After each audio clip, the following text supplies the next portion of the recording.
యెహోషువ గ్రంథము మొదటి అధ్యాయము.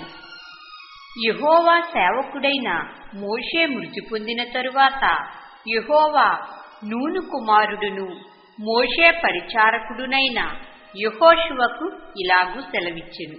నా సేవకుడైన మోషే మృతి పొందెను కాబట్టి నీవు లేచి నీవును ఈ జనులందరూ ఈ యొర్దాను నది దాటి నేను ఇశ్రాయేలీయులకిచ్చుచున్న దేశమునకు వెళ్ళుడి.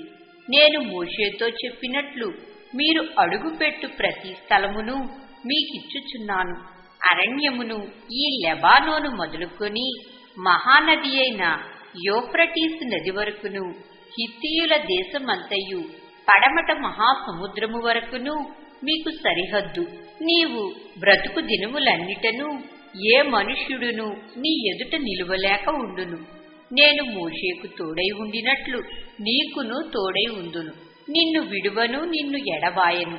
నిబ్బరము కలిగి ధైర్యముగా ఉండుము. వారికిచ్చెదనని నేను వారి పితరులతో ప్రమాణము చేసిన ఈ దేశమును నిశ్చయముగా నీవు ఈ ప్రజల స్వాధీనము చేసెదవు. అయితే నీవు నిబ్బరము కలిగి జాగ్రత్తపడి బహుధైర్యముగా ఉండి నా సేవకుడైన మోషే నీకు ఆజ్ఞాపించిన ధర్మశాస్త్రమంతటి చొప్పున చేయవలెను. నీవు నడుచు ప్రతి మార్గమున చక్కగా ప్రవర్తించున్నట్లు నీవు దాని నుండి కుడికి కాని ఎడమకు కాని తొలగకూడదు. ఈ ధర్మశాస్త్ర గ్రంథమును నీవు బోధింపక తప్పిపోకూడదు. దానిలో వ్రాయబడిన వాటన్నిటి ప్రకారము చేయుటకు నీవు జాగ్రత్త పడునట్లు దివారాత్రము దాన్ని ధ్యానించిన యెడల నీ మార్గమును వర్ధిల్ల చేసుకుని చక్కగా ప్రవర్తించదవు. నేను నీకు ఆజ్ఞ ఇచ్చి ఉన్నాను కదా. నిబ్బరము కలిగి ధైర్యముగా ఉండుము. దిగులు పడకుము, జడియకుము. నీవు నడుచు మార్గం అంతటిలో నీ దేవుడైన యెహోవా నీకు తోడై ఉండును. కాగా యెహోషువ ప్రజల నాయకులకు ఇలాగూ ఆజ్ఞాపించెను. మీరు పాళెములోనికి పోయి జనులతో ఈ మాట చెప్పుడి. మీరు స్వాధీనపరచుకొనుటకు మీ దేవుడైన యెహోవా మీకిచ్చుచున్న దేశమును స్వాధీనపరచుకొనబోవుటకై 3 దినములలోగా మీరు ఈ యొర్దానును దాటవలెను. కనుక ఆహారమును సిద్ధపరచుకొనుడి. మరియు రూబేనీయులకును గాదీయులకును మనష్షే అర్ధగోత్రపు వారికిని యెహోషువ ఇలాగూ ఆజ్ఞాపించెను.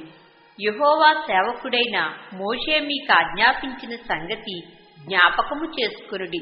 ఎట్లనగా మీ దేవుడైన యెహోవా మీకు విశ్రాంతి కలుగచేయుచున్నాడు. ఆయన ఈ దేశమును మీకిచ్చును. మీ భార్యలను, మీ పిల్లలను, మీ ఆస్తియు యొర్దాను అవతల మోషే మీకిచ్చిన ఈ దేశమున నివసింపవలెను. కాని పరాక్రమవంతులను శూరులైన మీరందరూ యుద్ధ సన్నద్ధులై మీ సహోదరులకు ముందుగా నది దాటి యెహోవా మీకు దయచేసినట్లు మీ సహోదరులకును విశ్రాంతి దయచేయు వరకు, అనగా మీ దేవుడైన యెహోవా వారికిచ్చు దేశమును స్వాధీనపరచుకొను వరకు మీరును సహాయము చేయవలెను. అప్పుడు తూర్పున యొర్దాను యువతల యెహోవా సేవకుడైన మోషే మీకిచ్చిన మీ స్వాస్థ్యమైన దేశమునకు మీరు తిరిగి వచ్చి దాన్ని స్వాధీనపరచుకొందురు. అందుకు వారు, నీవు మాకు ఆజ్ఞాపించినదంతయు మేము చేసెదము. నీవు మమ్మును ఎక్కడికి పంపుదువో అక్కడికి పోదుము. మోషే చెప్పిన ప్రతి మాట మేము వినినట్లు నీ మాట విందుము. నీ దేవుడైన యెహోవా మోషేకు తోడై ఉండినట్లు నీకును తోడై ఉండునుగాక. నీ మీద తిరుగబడి నీవు వారికి ఆజ్ఞాపించు ప్రతి విషయములో నీ మాట వినని వారందరూ మరణశిక్ష పొందుదురు. నీవు నిబ్బరము కలిగి ధైర్యము తెచ్చుకొనవలెనని యెహోషువకు ఉత్తరమిచ్చిరి.